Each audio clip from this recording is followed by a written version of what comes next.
काठमाडौँ महानगरले चिनिया दूतावासलाई ठमेलमा कार्यक्रम गर्न किन अनुमति दिएन? सरकारी वकिलको बहस सकियो, लामिछानेका वकिलको बहस शुक्रबार। एनजिओको रक्सी खाएर हाम्रा नेताको कुरा काट्ने, ओलीको लाइफलाइन सडक यात्रुको स्ट्रगल लाइन बन्यो। हाँसेर आज हुँदै हुँदैन भन्नु मुस्कान सहितको सेवा होइन, शर्मा। गभर्नर भन्छन् बैंकमा समस्या छैन, अफवाह नफैलाऊ। सुमेरु सहकारीको मुख्य कार्यालय र 2 शाखा सील, सेवा सुविधाको माग राख्दै कर्मचारीहरू आन्दोलनमा। रूपन्देहीमा मोटरसाइकलको ठक्करबाट पैदल यात्रुको मृत्यु, असनमा आगलागी, 35 लाख बराबरको क्षति। क्याम्पस जाँदै गरेकी किशोरीमाथि करणी प्रतिकार गर्दा हात भाँचियो, आरोपित पक्राउ। स्यानिटरी प्याडमा लुकाएर सुन ल्याउने महिला तस्कर समूहको कोर टिम सदस्य र अन्तिम समाचार रहनेछ। आफूमाथि गोली प्रहार हुँदा जुगाएका अंगरक्षकलाई ट्रम्पले बनाए सिक्रेट सर्भिस प्रमुख।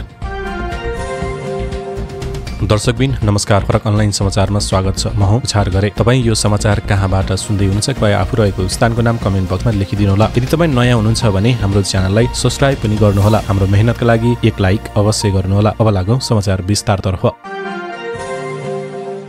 काठमाडौँ महानगरपालिकाले चिनिया नयाँ वर्ष स्प्रिङ फेस्टिभलका सन्दर्भमा ठमेलमा नेपाल स्थित चिनिया राजदूतले आयोजना गर्न लागेका कार्यक्रमका लागि अनुमति दिन अस्वीकार गरेको छ। चिनिया दूतावासका deputy chief of mission Wang सिनले एक साता अघि काठमाडौँ महानगरलाई पत्र लेख्दै 2025 को स्प्रिङ फेस्टिभल र तामाङ नयाँ वर्षको अवसरमा जनवरी 26 देखि फेब्रुअरी 25 सम्म ठमेलमा कार्यक्रम गर्न अनुमति मागेका थिए। पत्रमा काठमाडौँ महानगरपालिकालाई सहआयोजक बस्न समेत प्रस्ताव गरिएको थियो। लगत्तै नेपाल ओभरसिज चाइनिज एसोसिएसनले पनि यो अवधिका लागि काठमाडौँको रत्न पार्कमा समेत निशुल्क स्थान उपलब्ध गराइदिन महानगरलाई पत्र लेखेको थियो। पत्रमा बिजुली, यातायात र पार्किङका लागि सहजीकरण गरिदिन भनिएको थियो। तर काठमाडौँ महानगरले ट्राफिक व्यवस्थापनको चुनौती र अस्तव्यस्तताको कारण उल्लेख गर्दै ठमेलको साटो, चक्रपथ क्षेत्रको कलङ्कीदेखि महाराजगञ्जसम्म कार्यक्रम गर्न भन्दै जवाफ पठाएको छ। पत्रमा महानगरले विभिन्न निकायसँगको सहकार्यमा काठमाडौँको पर्यटन प्रवर्धन गर्ने हिसाबले 2025 स्प्रिङ फेस्टिभल र तामाङ नयाँ वर्ष ल्याल्टिन सो आयोजना गर्न लागेकामा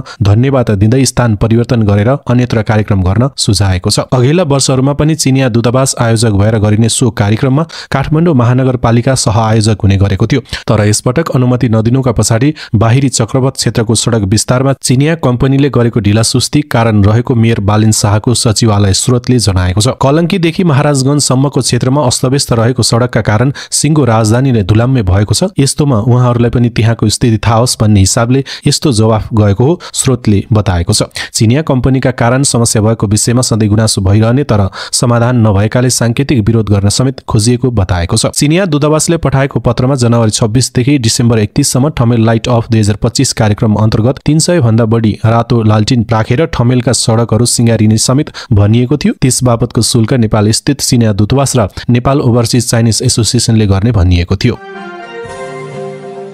बुटोलको सुप्रिम सहकारी ठगी प्रकरणमा पूरक अभियोग लागेका राष्ट्रिय स्वतन्त्र पार्टीका सभापति रवि लामिछाने विरुद्धको थुन्चेको बहसमा बिहिबार सरकारी वकिलको तर्फबाट 8 जना वकिलले बहस गरेका छन्। जाहेरवालाको तर्फबाट भने 1 जना वकिलले आफ्नो तर्क राखेका थिए।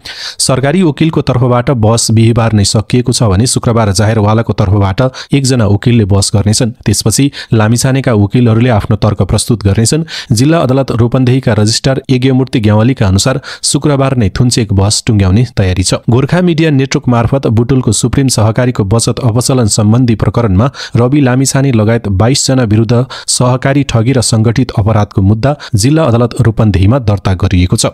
आइतबार दर्ता भएको सो मुद्दाको थुन्चेक बहस बुधबारदेखि सुरु भएको हो। लामिछाने बुधबार आफै अदालतमा उपस्थित भएका थिए। 5 नम्बर न्यायाधीश प्रहलाद कुमार योगीको इजलासमा बिहिबार सरकारी वकिलले तर्क प्रस्तुत गरे। सहन्यायाधिवक्ता सोमाकान्त भण्डारी, उपन्यायाधिवक्ता रवि नेउपाने र प्रकाश मरासिनी, जिल्ला न्यायाधिवक्ता प्रेमराज पौडेल सहित गोकर्णराज घिमिरे, बसन्त पोखरेल, सुनिल लामिछाने र पवित्र भण्डारीले सरकारी पक्षको तर्क प्रस्तुत गरे। जाहेरवालाको तर्फबाट अधिवक्ता दिनेश त्रिपाठीले बहस गरे। सरकारी वकिलहरूले लामिछानेलाई हाजिरी जवानीमा छोड्ने निर्णयप्रति असन्तुष्टि जनाउँदै न्यायाधीश योगीको निष्पक्षतामाथि प्रश्न उठाएका थिए। सरकारी वकिलका अनुसार फौजदारी मुद्दामा प्रतिवादीलाई न्यायिक हिरासतमा राख्नुपर्ने प्रावधान विपरीत जमानीमा छोड्नु गलत भएको भन्दै न्यायाधीशले यो मुद्दा हेर्न नहुने माग राखिएको थियो। सरकारी वकिलका एकजनाले भने फौजदारी मुद्दाका प्रतिवादीलाई प्रहरीको जिम्मा लगाउनु पर्नेमा श्रीमतीको जिम्मा लगाइएको छ। यस्तो अवस्थामा उहाँले निष्पक्ष न्याय दिन सक्नुहुन्न भन्ने हाम्रो आशंका हो। यस विवादका कारण बिहीबार 12 बजे मात्र थुन्चेक बस सुरु भएको थियो। सरकारी वकिलहरूले रवि लामिछाने सुप्रिम सहकारीका हजारौं बचतकर्ताको करोडौं रकम अपचलन गरेको प्रमाण प्रस्तुत गरेका थिए। आज शुक्रबार जाहेरवालाको तर्फबाट सुरेन्द्र भण्डारीले बहस गर्नेछन्। त्यसपछि लामिछानेका तर्फबाट सुशील पन्त, रमन श्रेष्ठ, राजेन्द्र श्रेणी र सुरज बस्नेत सहितका वकिलले तर्क प्रस्तुत गर्नेछन्। रवि लामिछानेका वकिलहरूले शुक्रबार नै थुन्चेक बस टुङ्ग्याउने प्रयास गर्नेछन्। सुप्रिम सहकारी प्रकरणमा 22 जना विरुद्ध 55 करोड 59,83,842 रुपियाँ बिगो माग दावी गरिएको छ। विशेष गरी गितेन्द्र बाबु राई, पूर्व डीआईजी छविलाल जोशी, रवि लामिछाने, कुमार रम्तिल र लक्ष्मी पौडेलको समूहले 10 करोड 79,36,000 रुपियाँ अपचलन गरेको पुष्टि भएको भन्दै सो बराबर बिगो दावी गरिएको छ। राष्ट्रिय स्वतन्त्र पार्टीकी सांसद विनिता कटायतको आक्रोशपूर्ण अभिव्यक्ति यति बेला सामाजिक सञ्जालमा भाइरल छ। उनले त्यो आक्रोश प्रतिनिधि सभा अन्तर्गतको कृषि, सहकारी तथा प्राकृतिक स्रोत समितिको बुधबारको बैठकमा व्यक्त गरेकी हुन्। बुधबारको बैठकमा कृषि, सहकारी तथा प्राकृतिक स्रोत समितिले डढेलो प्रकोपको क्षति न्यूनीकरण भइरहेका सरकारी प्रयासबारे छलफल राखेको थियो। सरकारले गरिरहेको कामको रिपोर्ट सुन्ने र आवश्यक निर्देशन दिने काममा समिति जुट्नुपर्ने थियो। तर बैठकको माहौल भइदियो अर्कै। बैठकमा धारणा राख्न समय लिएपछि रासोपा सांसद कटायत निकै आक्रोशित रूपमा प्रस्तुत भइन्। 3 मिनेट 3 सेकेन्डको उनको आक्रोशपूर्ण अभिव्यक्तिले समितिका सांसदहरूले कसरी आफ्नो गरिमा धुजा पारिरहेका छन् भन्ने देखाइदियो। त्यसो त मर्यादा भुल्ने सवालमा सांसद कटायतले पनि समितिको बैठकमा आफूलाई पछि राखिनन्। घटना एक साता अघिको रहेछ। एक साता अघि गुठी जग्गाको स्थलगत अनुगमन गर्न समितिका सदस्यहरू साताव्यापी अनुगमनका लागि पोखरा गएका थिए। सांसद कटायतले सुनाए अनुसार समितिका सदस्यहरू आफ्नो मुख्य काम गर्नभन्दा रक्सी सेवन गरी रासोपाका नेताका व्यक्तिगत विषयमा चर्चा गर्न व्यस्त रहे। जति बेला आफ्ना पार्टीका नेताहरूका बारेमा व्यक्तिगत चर्चा गरिँदै थियो त्यसबेला आफू प्रतिकार गर्न नसक्ने अवस्थामा रहेको भन्दै उनले आफ्नो पार्टीका नेताहरूको व्यक्तिगत विषयमा अनावश्यक चासो राखेर आफूलाई होच्याउने कार्य गरेको बताइन्। सांसद कटायतले पोखराको सन्दर्भ उठाउन थालेपछि समिति सभापति कुसुम थापाले तपाईका कुरा छैनन् भन्दै विषयतर्फ केन्द्रित गर्न खोजिन्। सांसद कटायत कड्किँदै भनिन्, सभापतिज्यू, मैले अब भन्नै पर्ने भएको हो। त्यसो भए कुन हालतमा के स्थितिमा तपाईहरूले के बोल्नु भएको थियो भनेर समितिमा कतिपय सदस्यले सांकेतिक रूपमा पोखराको विषयमा मौन रहन इशारा गरिरहेका थिए। तर कटायत रोकिएनन्। उनले पोखरामा आफ्नो पार्टीका सभापति रवि लामिछाने, सांसद द्वय सुमाना श्रेष्ठ र सोभिता गौतमको के कस्ता कुरा काटिए भन्ने सुनाइन्। सुमानाले कतिजनासँग बिहे गर्यो भन्ने तपाईहरूको सरोकारको विषय हो त्यहाँ, कटायतले प्रश्न गरिन्। सोभिताको कसले के बोल्यो भन्ने कुरा तपाईहरूको सरोकारको कुरा हो त्यहाँ, कटायतले प्रश्नमाथि प्रश्न गरिन्। राष्ट्रिय स्वतन्त्र पार्टीले के गर्छ भन्ने तपाईहरूको सरोकारको विषय हो। तपाईले मलाई पेल्न खोज्ने, त्यहाँनेर ड्रिङ्क्स गरेर रक्सी खाएर तपाईहरूले जे पायो त्यही बोल्न मिल्छ, कटायतले दोहोर्याइन्। सुमाना श्रेष्ठले कतिजनासँग बिहे गर्यो तपाईहरूको सरोकारको विषय थियो। उनले आफ्नो पार्टीका नेताहरूलाई देश निकाला गर्ने भनेर कुरा भएको पनि सुनाइन्। तपाईहरूले निर्णय गर्नुहुन्छ उहाँहरूलाई देश निकाला गर्ने भनेर। के गरेको छ त्यस्तो देश निकाला गर्नलाई? जे विषयमा अनुगमन गर्न गएको हो त्यो भन्दा बाहिर गएर आफ्नो पार्टीका नेताहरूको कुरा काटिएको र आफूलाई पेल्न खोजेको भन्दै उनले त्यस्ता प्रत्येक विषयको आफूसँग रहेको बताइन्। तपाईहरूले बोलेको एक कुरा छ यहाँनेर सभापतिज्यू, उनले भनिन्। यो समितिको अनुगमनको कुरा हो। मैले राम्रोसँग मर्यादित भएर तपाईलाई भन्न खोजेको थिएँ त्यो भएन भनेर तपाई मलाई पेल्न खोज्दै हुनुहुन्छ सभापतिज्यू। त्यसबेला समिति सभापति पनि उपस्थित रहेको भन्दै उनले आक्रोश पोखिन्। समितिको अनुगमनमा भएको कुरा समितिमै भन्न पाउनुपर्छ, तपाईले सुन्नु पनि पर्छ। तपाई स्वयं त्यहाँ हुनुहुन्थ्यो सभापतिज्यू, तपाईको मुखबाट समेत 2-3 वटा कुरा निस्केका छन्। आफूहरूले कांग्रेस र एमालेको पार्टीको कुरा खोज्दै नहिँडेको, कुनै नेता के भन्न नखोजेको भन्दै उनले आफ्नो पार्टीको विषयमा पनि चासो राख्न अनावश्यक रहेको बताइन्। रवि लामिछानेको कोसँग विवाह गर्यो, के विवाह गर्यो, ह्यारासमेन्ट गर्ने त्यहाँनिर सांसद कटायतलाई रोक्न खोजेकी सभापति थापाले कटायतको क्षमतामाथि प्रश्न उठाउँदै प्रति प्रश्न गरिन्। तपाई त नेपाल सरकारको मन्त्री परिषदले गरेको निर्णयलाई पनि समितिले उल्टाउनु पर्छ भन्ने मान्छे हो। तपाईको आफ्नो कार्यक्षेत्र त कति हो भन्ने प्रश्न पार्न सक्नुहुन्न अनि जे पायो त्यही बोल्नुहुन्छ यहाँ। सांसद कटायत झन् चर्किन्। मैले जे पायो त्यही बोले सभापतिज्यू। गैर सरकारी संस्थाको पैसामा अनुगमनमा गएको भनेर उनले आफू समेत सहभागी अनुगमन कार्यमाथि गैर सरकारी संस्थाको पैसामा अनुगमनमा गएको भनेर उनले आफू समेत सहभागी अनुगमन कार्यमाथि प्रश्न उठाइन्। तपाईहरू एनजिओको पैसामा अनुगमनमा गएर त्यहाँ भएको कुरा राख्नु जे पायो त्यही हो। मैले जे पायो त्यही बोलेकी छु यहाँ। दिनभरि भएको कुराबारे छलफल गर्नु पर्थ्यो, कसरी समस्यालाई समाधान गर्ने भन्नेतिर लाग्नु पर्थ्यो। तर कसले कहाँ बिहे गर्यो, के गर्यो भनेर कुरा गर्ने हो। यस्ता विषयमा खोज्ने र लिस्ट निकाल्ने हो भने लामै हुने उनको चेतावनी दिन। नेपाली कांग्रेसको पनि लिस्ट निकाल्ने हो भने धेरैजनाको छ सभापतिज्यू, कसले कतिजनासँग विवाह गरेका छन् भनेर। जवाफमा समितिका सभापति थापाले तपाईलाई तपाईको पार्टीको माया छ, हामीलाई हाम्रो पार्टीको माया छ भनिन्। सभापतिको भूमिकामाथि प्रश्न गर्दै कटायतले थपिन्, त्यसो हो भने तपाईँ सभापति भइसकेपछि तपाईँले लिड गर्ने हो, त्यहाँ बसेर दुनियाँ माननीयलाई राखेर ड्रिङ्क्स गरेर रक्सी खाएर त्यो गर्ने होइन सभापतिज्यू। समिति सदस्यहरूले विषयगत रूपमा आफ्ना कुरा राख्न कठायतलाई पुनः आग्रह गरिरहेका थिए। 3 मिनेट 3 सेकेन्डसम्म आक्रोशपूर्ण अभिव्यक्ति राखेपछि उनले पोखराको विषय अति नै भएकाले आफूले उठाएको भन्दै असन्तुष्टि टुङ्ग्याइन्। कसैलाई हरासमेन्ट हुने गरी बोल्न चाहिँ पाइँदैन। 6 वर्षदेखि निर्माणाधीन बुटोल नारायणघाट सडक खण्डले स्थानीय र यात्रुलाई शास्ति मात्र थपेको छ। सवारी साधन घण्टौं जाममा फस्नु, यात्रा कष्टकर हुनु, पुल भत्किनु, डाइभर्सन बग्नु, खाल्डाखुल्डीले गाडी र यात्रु दुवैलाई पीडित पार्नु र सडक किनारका बस्तीले धुलो भरिनु वा सामान्य दृश्य जस्तै भइसकेको छ। यो आयोजना 6 वर्ष अघि प्रधानमन्त्री केपी शर्मा ओलीले शिलान्यास गरेका थिए। बुटोलको राजमार्ग चौराहामा आयोजित कार्यक्रममा प्रधानमन्त्री ओलीले भनेका थिए 4 वर्षभित्रमा बुटोलदेखि नारायणघाटसम्म 4 लेनको फराकिलो सडकमा सलल्ल गाडी गुड्नेछन्। तर 4 वर्षमा सकिनुपर्ने भनिएको सडक निर्माण अहिले 6 वर्षमा पनि 54% मात्र काम भएको छ। सडक निर्माणमा ठेकेदारको चरम लापरवाही र सरकारको उदासीनताले गर्दा सर्वसाधारणले ठूलो दुःख पाएका छन्। अधिकांश स्थानमा सडक भत्काएर असरल छोडिएको छ। कतै खाल्डाखुल्डी छन् भने कतै निर्माण सामग्री बिछाइएको छ। वर्षामा हिलाम्मे हुने यो सडक सुक्खा मौसममा धुलाम्मे बन्छ। 3 घण्टामा पार हुने बुटोल नारायणघाट यात्रा अहिले 6 देखि 10 घण्टा लाग्ने गरेको छ। पछिल्लो पुसको अन्तिम साता शीतलहरका कारण दाउन्ने क्षेत्रमा सडक चिप्लो भएपछि सवारी साधन रातभर जंगलमै रोकिएको थियो। यात्रुहरूले जाडोमा चिसो सहेर रात बिताउनु परेको थियो भने केही यात्रु बिरामी समेत परेका थिए। सडक निर्माणमा न्यूनतम मापदण्डको पालना नगर्दा दुर्घटनाको जोखिम बढेको छ। एक प्रहरी अधिकारीका अनुसार अत्यधिक धुलो र चिप्लो सडकले दुर्घटना निम्ताएको छ। निर्माणाधीन सडकको खाल्डाखुल्डी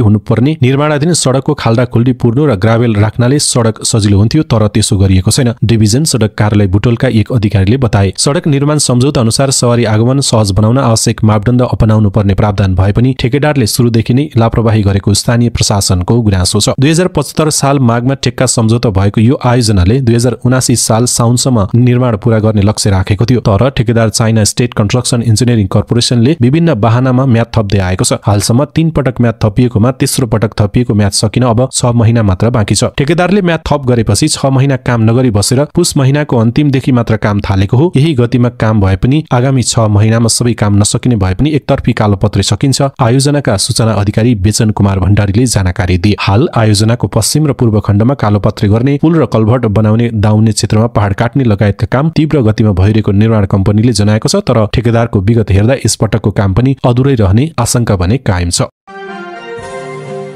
नेपाली कांग्रेसका महामन्त्री तथा प्रतिनिधि सभा सदस्य विश्वप्रकाश शर्माले मुस्कान सहितको सेवाको मर्म बुझ्नुपर्ने बताएका छन्। बिहिबार बसेको प्रतिनिधि सभाको राज्य व्यवस्था तथा सुशासन समितिको बैठकमा उनले यस्तो बताएका हुन्। मुस्कान सहितको सेवा, यसको अभिप्राय के हो त? हाँसेर बोल्ने तर आज हुँदैन भनेपछि कसरी भयो? विनम्रतापूर्वक बोल्ने, संयमतापूर्वक काम गर्ने र समस्याको समाधान गर्ने गरी सेवा दिने भनिएको हो उनले भने। यस्तै शर्माले सेवा सुशासनमुखी हुनुपर्ने बताए। सेवा सुशासनमुखी हुनुपर्छ र त्यो मुस्कान सहित दिने भन्दा पनि सेवाग्राही चाहिँ खुसी हुने सेवा हुनुपर्छ उनले भनेका छन्।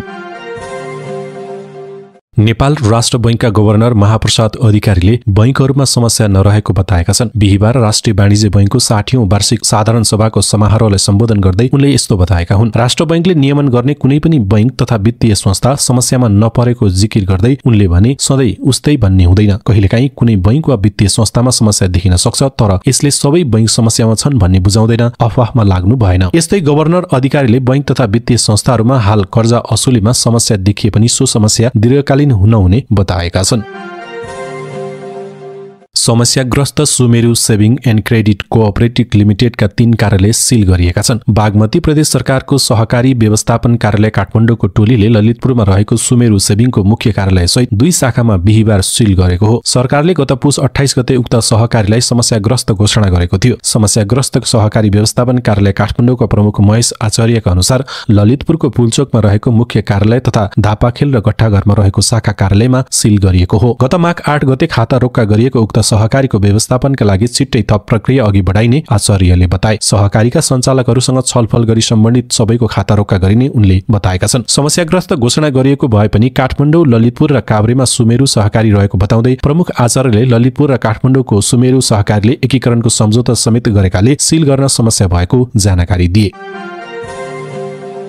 कर्णाली प्रदेशमा कार्यरत चौथो तहका कर्मचारीहरू आन्दोलित भएका छन्। चौथो तहका कर्मचारीको वृत्त विकास सेवा शर्त तथा सुविधा सम्बन्धमा स्थानीय तहमा आवश्यक परिपत्र गर्नका लागि कर्णाली प्रदेश मुख्यमन्त्री तथा मन्त्री परिषदको कार्यालयमा ध्यानाकर्षण पत्र बुझाएका हुन्। स्थानीय सेवा गठन तथा सञ्चालन ऐन 2081 को दफा 8 को उपदफा 7 मा व्यवस्था गरिएको समायोजन ऐन बमोजिम स्थानीय सेवामा कार्यरत कर्मचारीहरूको वृद्धि विकास गरिनुपर्ने उल्लेख छ। तर समायोजन ऐन बमोजिम स्थानीय तहमा समायोजन भएका सहायक चौथो तहका कर्मचारीलाई सेवा अवधिमा 5 वर्ष पुगेको मितिदेखि ज्येष्ठता कायम हुने र सेवा सुविधा निर्णय मितिबाट हुने गरी 5औं तहमा कायम गर्नका लागि स्थानीय तहलाई परिपत्र गर्न मुख्यमन्त्रीको कार्यालयलाई ध्यानाकर्षण गरिएको जनाइएको छ। स्थानीय सेवा गठन तथा सञ्चालन ऐन 2081 कर्णाली प्रदेश सभाबाट पारित भई कार्यान्वयनको चरणमा रहेको छ। उक्त ऐनको दफा 8 को उपदफा 7 मा समायोजन ऐन बमोजिम स्थानीय तहमा सहायक स्तर चौथो तहमा समायोजन भएका कर्मचारीलाई यो ऐन प्रारम्भ हुँदाको बखत सहायक स्तर चौथो तहका लागि आवश्यक पर्ने न्यूनतम शैक्षिक योग्यता हासिल गरेको र 5 वर्ष सेवा अवधि पुगेको भए एक पटकको लागि अख्तियारवालाले सहायक स्तर 5औं तह कायम गरिदिने उल्लेख छ। ऐन प्रारम्भ हुन अघि आयोगले सम्बन्धित सेवा समूह वा उपसमूहको 5औं तहमा बढुवाका लागि छुट्याएको पद संख्या स्वतः खारेज हुनेछ भन्ने उल्लेख छ। स्थानीय तहको सेवा कार्यान्वयनमा प्रदेश सरकारले ध्यान नदिँदा चौथो तहका कर्मचारीलाई स्थानीय तहमा स्तर वृद्धि तथा सेवा सुविधाका लागि परिपत्र गरिदिनका लागि मुख्यमन्त्री कार्यालयमा लिखित रूपमै ध्यानाकर्षण गरेका हुन्।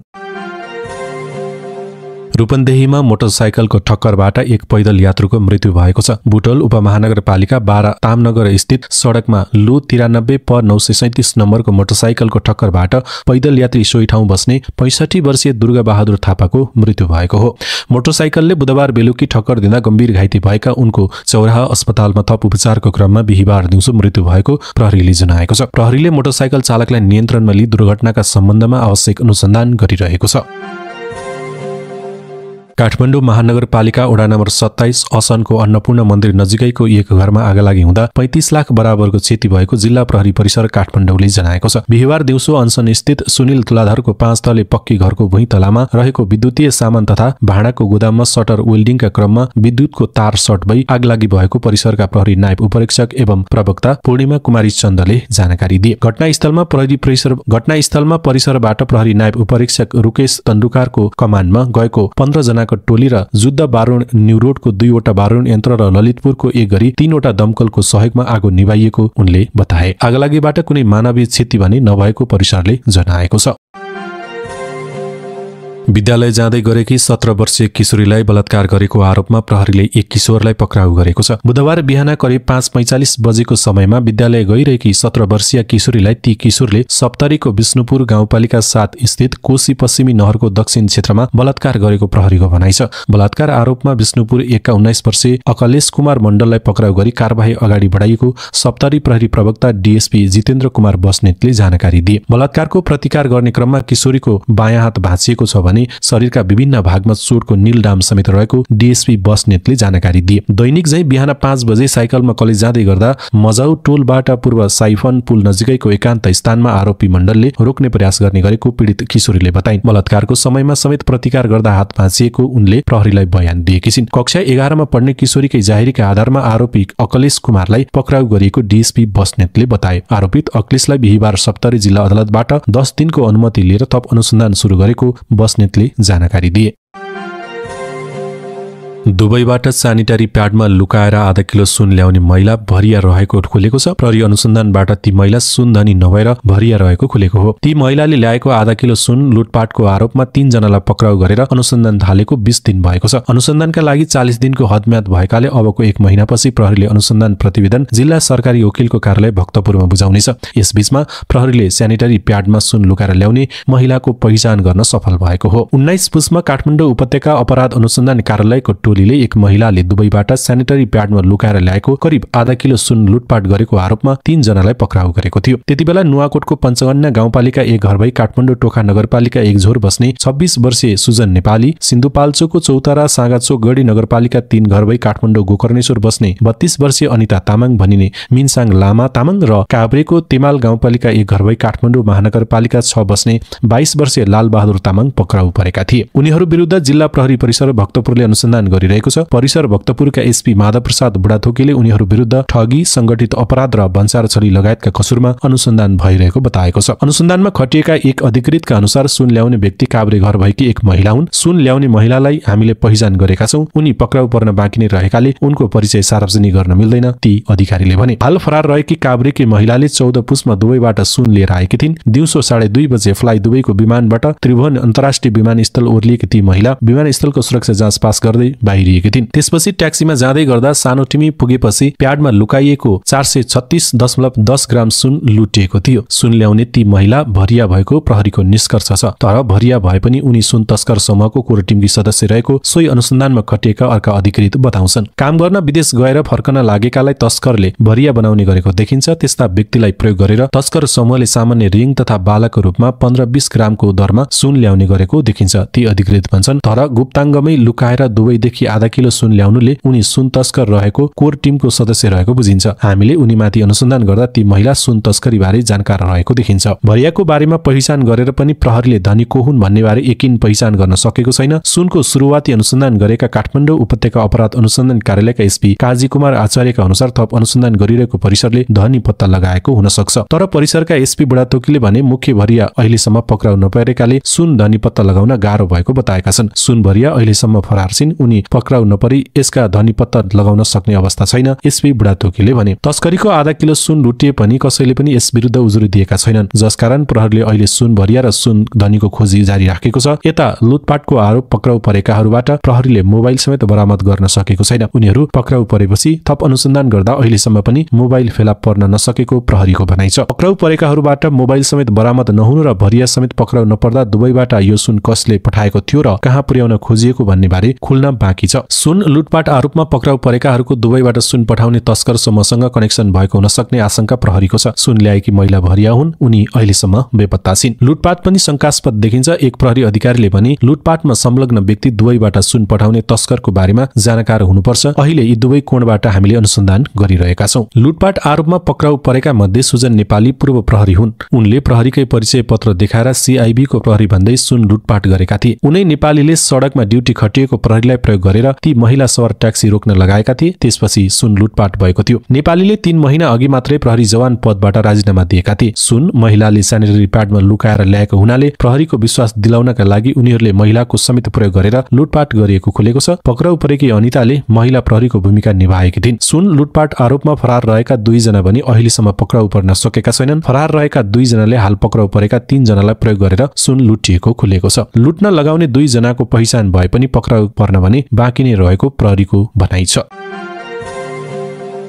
आजका लागि अन्तिम समाचार छ। अमेरिकी राष्ट्रपति डोनाल्ड ट्रम्पले आफूमाथि गोली प्रहार हुँदा खटिएका सिक्रेट सर्भिस टोलीको प्रमुखलाई राष्ट्रपति, उपराष्ट्रपति, पूर्व राष्ट्रपति लगायत अरू विशिष्ट व्यक्तिको सुरक्षामा खटिने सो संस्थाको प्रमुख बनाएका छन्। रिपब्लिकन पार्टीबाट निर्वाचन लडेका ट्रम्पको चुनावी अभियन्ताका आफ्नो सुरक्षाका लागि खटिएका सिक्रेट सर्भिसको टोलीको नेतृत्व गर्ने सन करनलाई राष्ट्रपतिको कार्यभार सम्हालेपछि संस्थाको प्रमुख बनाएका हुन्। ट्रम्पमाथि पेन्सिल्भेनियाको बटलरमा गत जुलाईमा चुनावी र्यालीको क्रममा गोली प्रहार हुँदा उनी ट्रम्पलाई छेक्न दौडेर गएका थिए। सन महान देशभक्त हुन्। उनले मेरो परिवारलाई विगत केही वर्षदेखि सुरक्षा दिएका छन्। त्यसैले अमेरिकाको सिक्रेट सर्भिसका बहादुर महिला र पुरुषको नेतृत्व गर्नका लागि म उनलाई विश्वास गर्छु, ट्रम्पले सामाजिक सञ्जालमा लेखेका छन्। आफ्नै ज्यान खतरामा पारेर आक्रमणकारीको गोलीबाट मेरो ज्यान जोगाउँदा उनले आफ्नो निडर साहस प्रमाणित गरिसकेका छन्। ट्रम्पले जुलाईको सो घटना स्मरण गरेका छन्। यसअघि सिक्रेट सर्भिस प्रमुखका जस्तो करणको व्यवस्थापकीय अनुभव नभए पनि उनलाई सक्षम सिक्रेट सर्भिस एजेन्ट मानिन्छ भनेर द न्युयोर्क टाइम्सले उनीसँग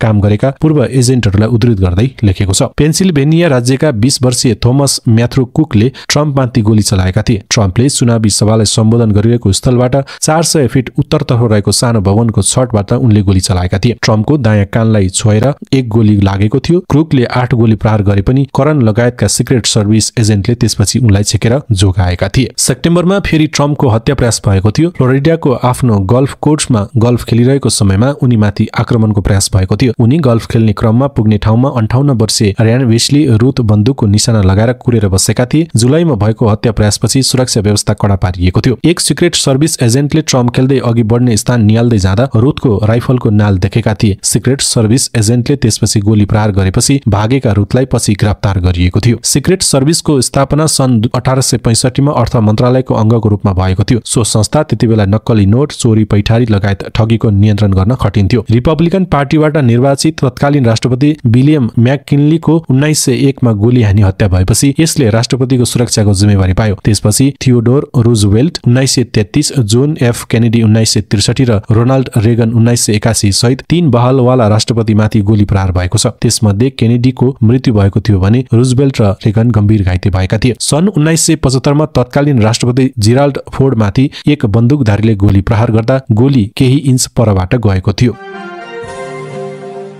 दर्शकबिन फरक अनलाइनको समाचार श्रृङ्खला आजका लागि यति नै। पुनः साँझ भेट्ने बाचा गर्दै अहिलेलाई बिदा दिनुहोस्। नमस्ते।